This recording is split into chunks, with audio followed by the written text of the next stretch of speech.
iniciarmos a nossa atividade, estamos começando nossos trabalhos sobre reforma protestante. O intuito da aula, né, sobre reforma protestante é a gente compreender como funciona a evolução religiosa e a importância do respeito religioso e, principalmente, o combate à intolerância religiosa.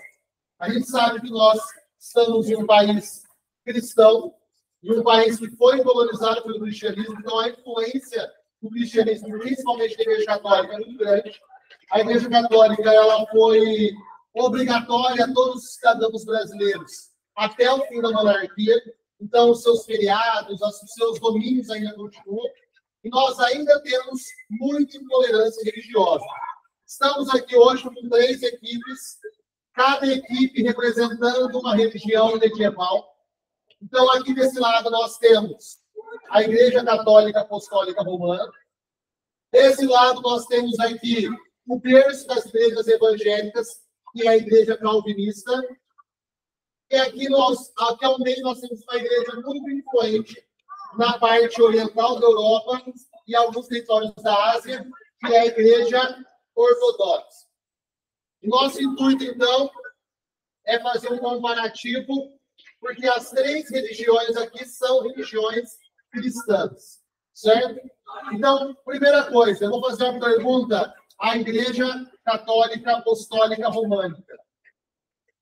Qual é a tradição e qual é a origem da Igreja Católica? Pode falar. Tradição apostólica de São Pedro e Paulo, que foi fundada em Roma. Muito bem. É uma igreja fundada, chama apostólica, porque ela foi feita pelos apóstolos. No caso, os apóstolos diretos que viveram com Cristo, então por isso ela chama Igreja Católica Apostólica Românica. Nasceu em Roma. Muito bem. Igreja Calvinista. Qual é a origem?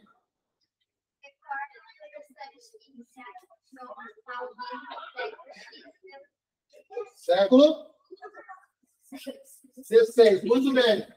A igreja, como eu falei para vocês, pessoal, a Igreja Calvinista, ela é a base da Reforma Protestante. Começa com Lutero, mas depois nós temos pela Europa sendo espalhada através de Calvino. E no caso, a Igreja Ortodoxa. Qual é a origem da Igreja Ortodoxa? Por favor, fale em voz alta. Oi? Muito bem. Aqui vocês falaram que é tradição apostólica de igrejas orientais. Um ponto importante que a gente tem para o nascimento da Igreja Ortodoxa é uma separação, é um cisma.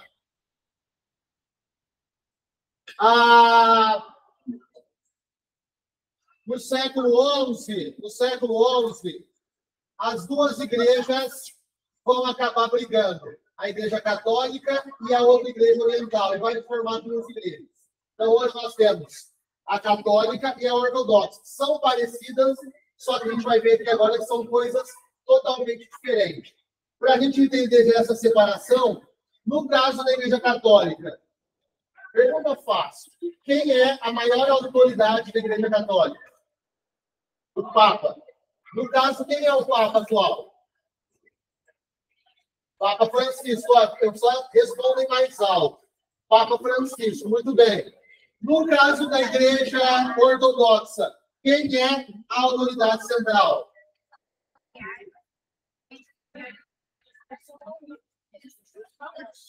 Ó, escutando. Muito bem. Na Igreja Ortodoxa, não existe um papa, existe um patriarca. Que tem uma figura parecida, só que não existe um só patriarca. Existem vários patriarcas. Então, por exemplo, a Igreja Ortodoxa Russa tem um patriarca russo. A Igreja Ortodoxa Grega tem um patriarca grego. Tá? Aqui no Brasil, a Igreja Ortodoxa, a maior que nós temos e a mais influente, que veio dos imigrantes, é a ucraniana. São as chamadas igrejas ucranianas. E no caso aqui, a calvinista, quem é a autoridade central?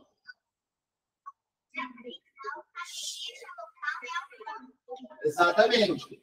Vocês sabem, vários de vocês aqui são membros de igrejas protestantes, não são? E vocês não têm um papa na igreja de vocês, tem? Não. No máximo que vocês têm é o quê? Dependendo da igreja. Um bispo, pastor, e às vezes, dependendo da igreja, um bispo.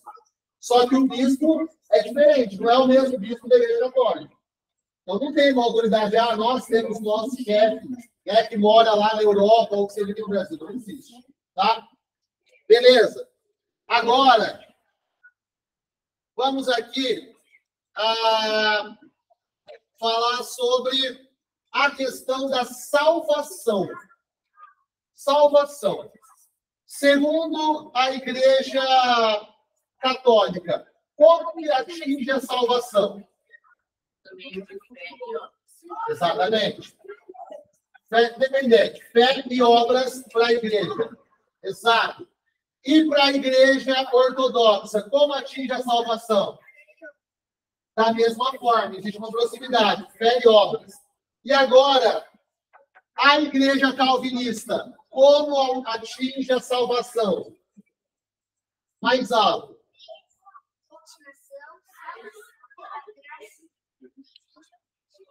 Aí nós entramos em algo muito importante, que é a teoria da predestinação. Tá? Então, você está predestinado, o seu futuro está predestinado em algo. E aí nós temos algo que é muito importante, que uma das formas para você alterar essa sua predestinação, uma das coisas para os calvinistas será, na Idade Média, o acúmulo de riquezas.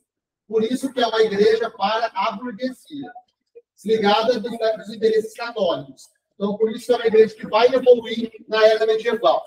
Beleza. Olha só. E sobre os sacramentos? Vocês aqui, alguns que são católicos, fizeram primeira comunhão, certo? Fizeram crisma? Ainda não. Não.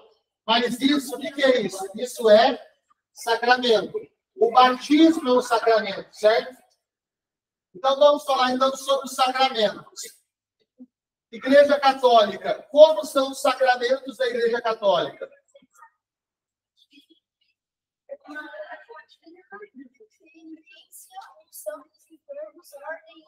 Matrimônio, exatamente.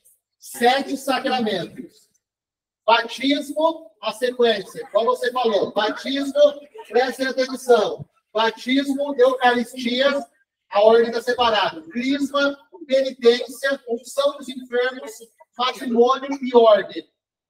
Por que o matrimônio está junto com ordem? Porque nesse ponto, quem é uma pessoa comum exerce o matrimônio, se casa, e quem vai ordenar a padre é a substituição do sacramento. O padre não se casa, mas ele entra na ordem da igreja. É como se fosse o mesmo sacramento, entre matrimônio e ordem. E o último deles, que é o antes da morte, vocês já devem ter ouvido falar, que é a questão da unção dos enfermos. Quando o padre vai lá na casa de uma pessoa que está falecendo, faz a unção. E vocês, ortodoxos? Então, os sacramentos são os mesmos. E vocês, calvinistas? 2 sacramentos, Eucaristia. Exatamente. E aí, pessoal, vocês que alguns aqui são protestantes, evangélicos, vocês sabem que o batismo é mais tarde. Certo? Então, o batismo ele é feito tardiamente. Não é igual as duas igrejas aqui, o batismo ainda é de bebê. Ainda aqui na ortodoxa, depois a gente vai assistir alguns vídeos, eles fazem em igreja, igual algumas ortodoxas fazem um batismo de afundar a criança inteira na água. Já viram, né? Exato. A católica é aquela tradicional, que a gente está mais acostumado, porque a gente mais vê. E a calvinista, que são as protestantes, são as pessoas mais velhas. Ela não necessariamente seja criança. Alguém de vocês aqui já é batizado, que é protestante? E a igreja evangélica. Você já batizou? Com quantos anos você batizou? Com 11 anos. Você batizou com 8. E vocês afundaram na piscina. Legal. Qual que é a igreja? Tá. 12 anos. Ó, pessoal. Tá. Aí posso. Tá, ó, continuando. E agora, vamos à questão do clero, que são os representantes da igreja. No caso aqui, referente ao clero. E sobre o clero, vamos falar sobre algo importante, interessante, que é o celibato. Então, eu peço que a católica românica fale como que é a questão do clero e o celibato. Exatamente. Algo que é muito discutido hoje, que é a questão do celibato. Que todo mundo sabe que é a não possibilidade de se casar. E no caso, ó, quero que vocês verem em voz alta, da ortodoxa. Como é o celibato da igreja ortodoxa? Então, no caso, o padre... Olha só que interessante. Padre casa na ortodoxa. Monge e bispo, não. E no caso da calvinista, para frente dela, como que é a questão do celibato? No caso que a gente mais acostumado hoje são os pastores. Eles podem casar, podem ter família normalmente. Né? Beleza. Tá. Vamos a algo que também é muito crítico, que dá um choque aí cultural. A questão das imagens e ícones. Como a Igreja Católica ela vê a questão do culto a imagens?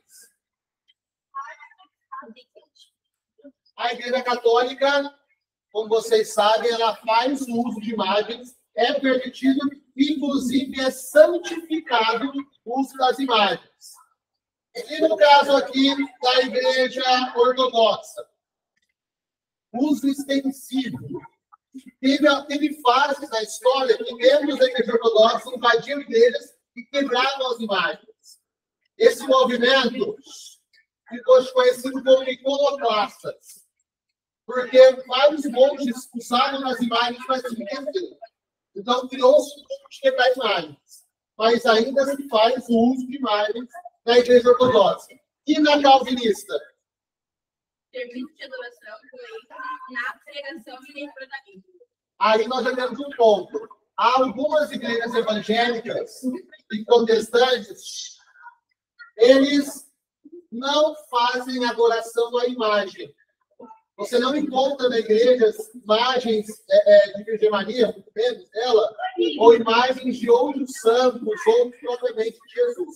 No máximo, ali vai ser uma cruz. Mas não vai ser igual à Igreja Católica. Na Igreja Católica, a gente tem diversos santos que aparecem e são usados, né? Então, beleza. Vamos agora para a questão aqui, ó. Sobre a questão da doutrina da Trindade. O que é a doutrina da Trindade? Pai, Filho e Espírito Santo. Como que a igreja calvinista acredita na questão da doutrina da Trindade? Aceitação plena. A igreja ortodoxa. Como que a igreja ortodoxa vê a doutrina da Trindade? Aceitação plena. E como a católica vê a doutrina da Trindade? Ambas, percebam, as três religiões cristãs têm aceitação plena da doutrina da Trindade. Perfeito. Como que nós vamos agora? Vamos falar sobre a questão dos santos, a intersecção dos santos. Como que a Igreja Católica vê a questão dos santos?